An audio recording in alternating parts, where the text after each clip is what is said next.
Following on from yesterday's video talking about image search optimization, I wanted to talk a little bit about video SEO. Now, video SEO is a big old topic, one that's growing rapidly and changing even more rapidly.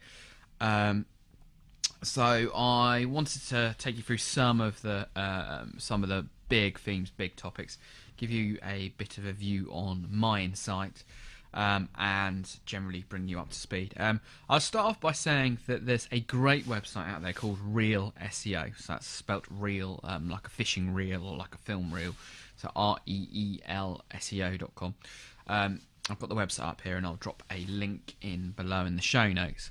But I will say that Reel SEO is an absolutely amazing website, and it's been responsible for the vast majority of my learning, other than by trial and error when working on video SEO. Huge site, a bit complicated and a lot to cover, so you can't dip in, unfortunately. But well worth having a look if this piques your interest in video SEO. So to start out, really there's always been, and there continues to be, one big challenge when looking at video SEO, and that is whether you should host your content yourself on your website or whether you should syndicate it externally on another website like YouTube.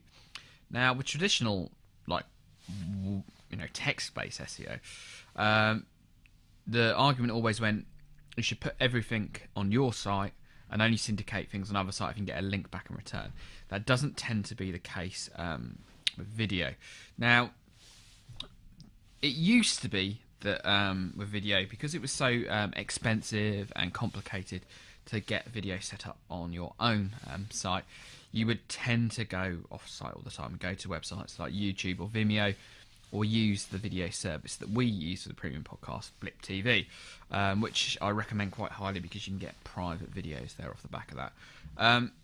The biggest benefit of going to this third-party solution, in addition to the fact that it makes it a little bit easier, is the potential audience that these websites already have. So you're putting your show in front of where the viewers actually already are. I mean, YouTube, depending on the stats you look at, is actually the second biggest search engine. So more people search in the search box at YouTube than Yahoo and MSN put together. So YouTube's a huge network there, and a huge audience.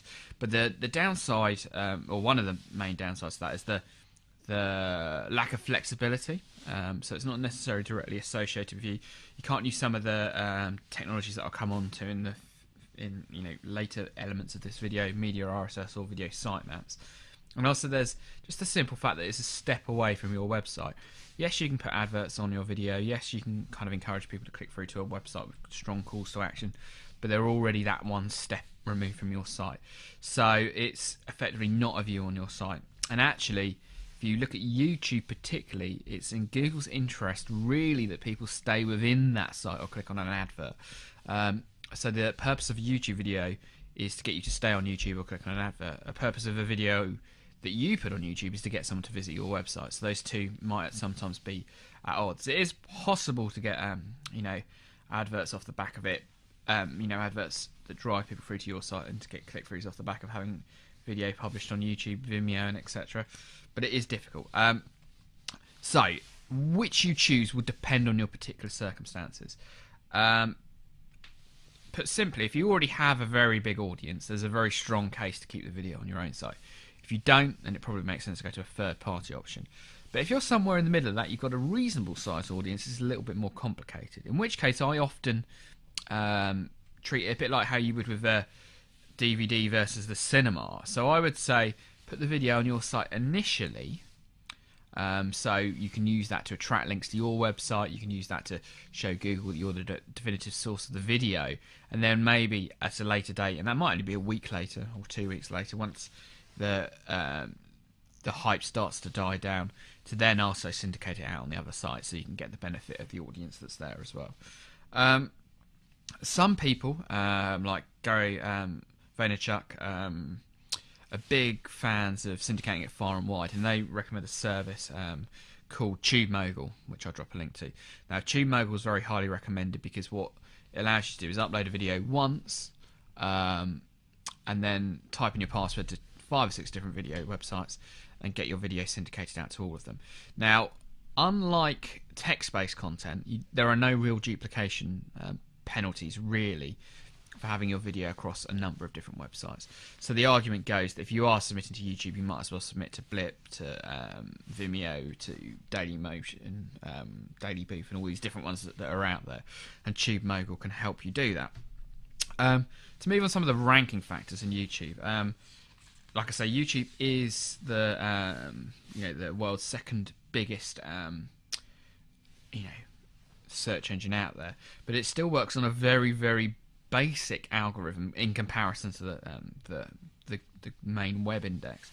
And that algorithm looks at a number of different factors, and there's some debate as to the relative importance of them, but here are the things you need to be looking at. Presence of your keyword in your title of your video makes sense there. Presence of the title in the description and in the tags, the number of views you have, the number of ratings you have, whether you've been added to the playlists, flagging up and down can have a problem, an impact, the number of embeds and shares of the video, also the number of comments. Age of the video is a little bit more complex, but there is some suggestion that sometimes newer videos can do better, but also older videos do better as well, so it's that kind of, you can get trapped in the middle.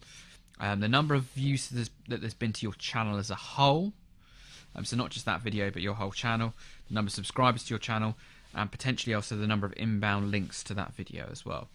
So basically it's very similar to normal SEO in terms of YouTube SEO. So it's include your keywords in the right places, try and send quality signals. In some cases with video, the quality signals are harder to influence because it's social proof, the number of views, but hopefully you're producing, driving a lots of traffic towards a video to try and increase that number, and generally just kind of factors that are beyond your control. So for example, the age of the video and that there. So generally, if you want to appear on universal search, you want to appear on YouTube search when someone makes a search, you've got to include your keywords and get as many people to watch it as possible.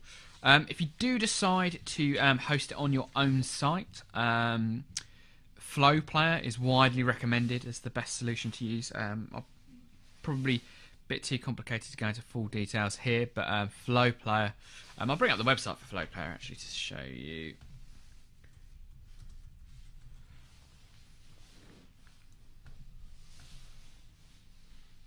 So Flow Player is a script that you can download to your website, and essentially allows you to create your own YouTube style player for videos hosted on your site. Now what that will mean is you will need and you will require some pretty good, pretty fast hosting to be able to deal with that.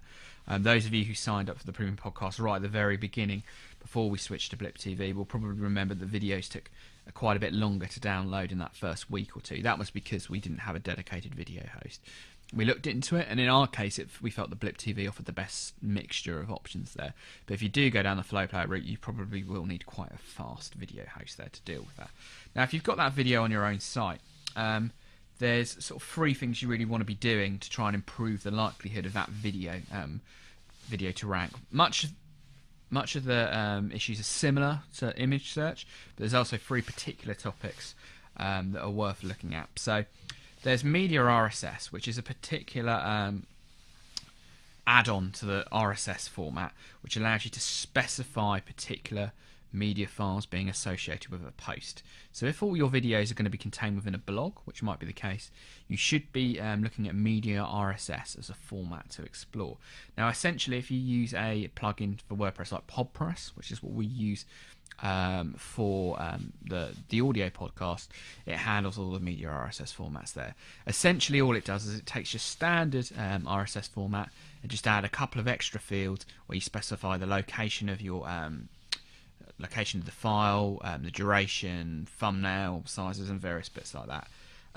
There is another alternative to this Media RSS, which is actually more appropriate if you're not going down the kind of blog-based format, so you've got kind of a resource center with lots of videos in it. A video sitemap is far more effective. Now, Google seems to be favouring the video sitemap version, whereas Yahoo seems to be more behind the Media RSS version. What I would say is at the moment, unfortunately, a bit like Betamax and VHS, both one will probably win, but at the moment you need to supply for both there. Video sitemaps, essentially work in a very similar format to a standard XML sitemap, but there's extra elements to the protocol. So again, that's like video thumbnails. So you specify the particular image that is used if it appears in Google Universal Search, rather than it picking them at random. So I'll drop some links through to the video sitemap and protocol. It and Media RSS are different implementations, but ultimately are trying to achieve the same thing. And finally, another thing you can do to try and perform a little bit better on video search is to try and transcribe all your videos, so people can see, so the search engines can see the content of that video there by seeing the text that's behind that. Now, if you're going to do that, you probably wouldn't want to sit down and do that for all your videos yourself. So have a look on Elance and Odesk, which we've covered in previous episodes. You'll probably be very easily able to get that outsourced and transcribed for you at a very low cost. So to summarise, really, the big challenge when you're making a video SEO campaign is, do you host it or do you host it externally? If you've got a big audience already, maybe host it yourself. If you haven't, consider hosting it on a third-party site like YouTube. But if you do host it on your own site, look at Media RSS, look at video sitemaps. They'll help you perform better. If you host it externally, look at the ranking factors on YouTube, which tends to be issues like title, views, and mentions of keywords in the description.